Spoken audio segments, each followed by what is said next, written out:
വിപ്ലവ പ്രസ്ഥാനത്തിന്റെ കരുത്തും സംഘബോധവും വിളിച്ചോതിയ ജനമുന്നേറ്റത്തോടെ സിപിഎം പ്ലീനത്തിന് കൊൽക്കത്തയിൽ തുടക്കമായി. സമ്മേളനം ഇപ്പോഴും പുരോഗമിക്കുകയാണ്. പാർട്ടി പോളിറ്റ് ബ്യൂറോ അംഗം പ്രകാശ് കാരാട്ട് സംഘടനാ റിപ്പോർട്ട് അവതരിപ്പിക്കുന്നു. ഇതിനുശേഷം party general secretary Sitaram Yechury പ്രമേയം അവതരിപ്പിക്കും. ഈ സംഘടനാ റിപ്പോർട്ടിന്റെ പ്രധാന സാരാംശം പാർട്ടിയുടെ സംഘടനാ ദൗർബല്യങ്ങളെ ആഴത്തിൽ പരിശോധിക്കുന്നതും അതോടൊപ്പം തന്നെ വിവിധ ജനസമൂഹങ്ങളിൽ വന്നിട്ടുള്ള ആഗോളവൽക്കരണ സാമ്പത്തിക നയത്തിന്റെ ഉൾപ്പെടെയുള്ള ആഘാതങ്ങൾ ഉൾപ്പെടെ പ്രതിപാദിക്കുന്നുണ്ട്. അതോടൊപ്പം തന്നെ പാർട്ടി അംഗങ്ങളുടെ കടമകളും പാർട്ടി കമ്മിറ്റികളുടെ പ്രവർത്തനങ്ങളും എല്ലാം തന്നെ വിശദമായി പരിശോധിക്കുന്ന സംഘടനാ റിപ്പോർട്ടാണ് അവതരിപ്പിക്കുന്നത്. സംഘടനാ പ്രമേയമാവട്ടെ പാർട്ടിയെ കൂടുതൽ ശക്തിപ്പെടുത്തി മുന്നോട്ട് പോകുന്നതിനാവശ്യമായ നിർദ്ദേശങ്ങളെല്ലാം തന്നെ ഉൾക്കൊള്ളുന്ന സംഘടനാ പ്രമേയമാണ്. സംഘടനാ റിപ്പോർട്ടിന്റെ അവതരണവും പ്രമേയത്തിന്റെ അവതരണവും മാത്രമാണ് ഇന്നത്തെ പ്ലീനത്തിന്റെ പ്രധാന അജണ്ട. പ്രധാനമായും സംഘടനാപരമായ പ്രശ്നങ്ങൾ ഊന്നിയുള്ള കാര്യങ്ങളാണ് ചർച്ച ചെയ്യുന്നതെന്ന് നമുക്കറിയാം. ആ പ്ലീനത്തിൻ്റെ ഡോക്യുമെൻറ്റ്സ് ഇപ്പോൾ പുറത്തേക്ക് വന്നിട്ടുണ്ട്. കഴിഞ്ഞ 35 വർഷമായി പാർട്ടിക്കുള്ളിൽ അടിഞ്ഞുകൂടിയിരിക്കുന്ന അനഭിലഷണീയമായ പ്രവണതകൾ, അന്യവർഗ ചിന്തകൾ, ഇതൊക്കെ തന്നെ പരിശോധിച്ച് പരിഹരിക്കുന്നതിന് വേണ്ടിയാണ് പ്ലീനം എന്നാണ് സംഘാടകർ പറഞ്ഞിരിക്കുന്നത്. 35 വർഷമായി CPM-നെ സംബന്ധിച്ച് ഏതെങ്കിലും നിലവാരത്തിലുള്ള ഒരു നവീകരണ പ്രവർത്തനം നടന്നിട്ട് എന്ന് പറയുമ്പോൾ ഒരു തലമുറ, ഒന്നല്ല 2 തലമുറകളിലൂടെ ഈ പാർട്ടിയിൽ ഇപ്പോൾ നിലനിൽക്കുന്നു എന്ന് അവർ തന്നെ കണ്ടെത്തിയിട്ടുള്ള അനഭിലഷണീയ പ്രവണതകൾ കടന്നു വന്നിരിക്കുന്നു എന്നാണ് ഇപ്പോൾ നടക്കുന്ന പ്ലീനത്തിൽ അവതരിപ്പിക്കപ്പെടുന്ന രേഖയിൽ പറയുന്നത്.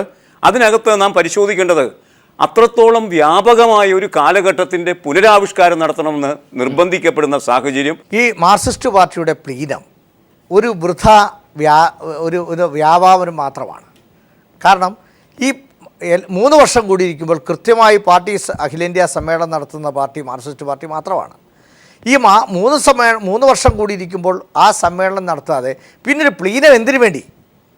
ഒരു ദിവസം കൂടെ ആ സമ്മേളനം കൂട്ടിയിട്ട് പാർട്ടി പ്ലീനം നടത്തിക്കൂടെ? അല്ലെങ്കിൽ സംഘടനാ പ്ലീനം എന്തിനാ? സംഘടനാ പ്രശ്നങ്ങൾ മാത്രം ചർച്ച ചെയ്യാൻ വേണ്ടിയാണ്.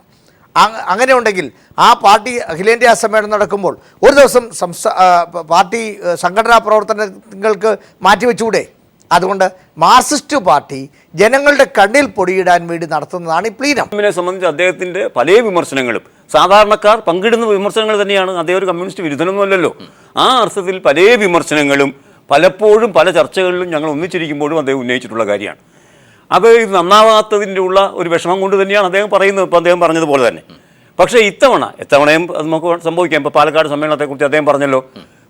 പാലക്കാട് സമ്മേളനത്തിൻ്റെ പ്ലീനത്തിൻ്റെ ഡോക്യുമെൻ്റ് വായിച്ചാൽ വൻതോതിലുള്ള മാറ്റം കേരളത്തിലെ പാർട്ടി ഘടനയ്ക്ക് സംഭവിക്കാൻ പോകുന്നെന്ന് തോന്നും. പക്ഷേ സ്വത്ത് വിവരം വെളിപ്പെടുത്തുന്ന കാര്യം പോലും നടപ്പാക്കപ്പെട്ടിട്ടില്ല സഖാക്കളുടെ ഇടയിൽ. അത് നമ്മൾ മനസ്സിലാക്കുക. മാറ്റങ്ങൾ വരുന്നില്ല. മാറ്റത്തിനുള്ള അഭിവാഞ്ചകൾ പ്രകാശിപ്പിക്കപ്പെടുകയും ചെയ്യുന്നത് മാത്രമല്ല, പ്ലീനം നടന്നുകൊണ്ടിരിക്കുന്ന സമയത്ത് പോലും വളരെ പൊളൈറ്റായിട്ട് ആളുകളായിട്ട് പെരുമാറണം, സംസാരിക്കണം എന്നൊക്കെയുള്ള പ്ലീന രേഖ അംഗീകരിക്കുന്ന സമയത്താണ് ചില നേതാക്കൾ പത്രക്കാരോട് ഭത്സിക്കുന്ന തരത്തിൽ സംസാരിക്കും. മാത്രമാണ് ഒരു മാറ്റം ഉണ്ടായത്. ബേബി വളരെ പൊളൈറ്റായിട്ട് ആൾക്കാരോട് സംസാരിച്ച് വേറെ ഒരാൾക്കും മാറ്റം ഉണ്ടായില്ല. ശക്തരായിട്ടുള്ള നേതാക്കന്മാർ, ദേശീയമായിട്ട് ചിന്തിക്കുന്ന നേതാക്കന്മാരൊന്നും ഉണ്ടാകുന്നില്ല. ക്യാമ്പസ് പൊളിറ്റിക്സ് അവിടെയൊന്നും അല്ല പാർട്ടി നിൽക്കേണ്ടത്. പാർട്ടിക്ക് ശരിക്കും സ്വാധീനമുണ്ടായിരുന്ന UP-യിലോ ബീഹാറിലോ പഞ്ചാബിലോ ആന്ധ്രാപ്രദേശിലോ ഒക്കെ ഒന്നും പാർട്ടിയൊന്നുമല്ല. എന്തുകൊണ്ട് സംഭവിച്ചു? എന്തുകൊണ്ടാണ് ദേശീയ തലത്തിൽ ഒരു ലീഡർഷിപ്പിനെ ഉണ്ടാക്കാനായിട്ട് ശ്രമിക്കാത്തത്? അത് പാർട്ടിയുടെ വലിയ പരാജയമാണ്. പിന്നെ പാർട്ടി പണ്ട് തൊട്ടേ പറയുന്നതാണ് പാർട്ടിയുടെ സംഘടനാ കാര്യങ്ങളുടെ ബൂർഷ്വാ സ്വഭാവം വരുന്നു. അതെന്നാ 1995 ഞാൻ പാർട്ടിയുടെ കോൺഗ്രസ് കവർ ചെയ്യുമ്പോൾ, ചാണ്ടിഗഡിൽ കോൺഗ്രസ് കവർ ചെയ്യുമ്പോൾ അന്നും വരുന്നതാണത്. ഇത് ആത്മാർത്ഥമായിട്ട് സമീപിച്ചു കഴിഞ്ഞാൽ തീർച്ചയായിട്ടും നല്ലൊരു കാര്യം തന്നെയാണ്. പക്ഷേ ഞാൻ ഈ പാർട്ടിയും ദേശീയ തലത്തിൽ ഇരുന്നുകൊണ്ട് കണ്ടുപിടിക്കുന്നതാണ്. അവരിത് ആത്മാർത്ഥമായിട്ട് ചെയ്യുമോ എന്നുള്ളതാണ് എനിക്കറിയേണ്ടത്. ചെയ്യുന്നില്ല എന്നുള്ളതാണ് കാര്യം. പാർലമെന്ററിസം, ബൂർഷ്വാ, ഇതെല്ലാം പറയുന്നുണ്ട്, എല്ലാവർക്കും ഉണ്ട്. പക്ഷേ ഇതൊന്നുമല്ല കാര്യം. പാർട്ടി ഇത് ഓർഗനൈസേഷൻ റിപ്പോർട്ട് എന്ന് പറയുന്ന ഈ സംഭവം ശരിയായ രീതിയിൽ പ്രാവർത്തികമാക്കി കഴിഞ്ഞു കഴിഞ്ഞാൽ പാർട്ടിക്ക് ഗുണം വരും. അത് ചെയ്യണം. ഒരു കമ്മ്യൂണിസ്റ്റുകാരൻ്റെ ആ 50കളിലെയോ അല്ലെങ്കിൽ 60കളിലെയോ അല്ലെങ്കിൽ 40കളിലെയോ ആ ഒരു തീക്ഷ്ണത ഇന്ന് വീണ്ടെടുക്കാൻ സാധിക്കുമോ?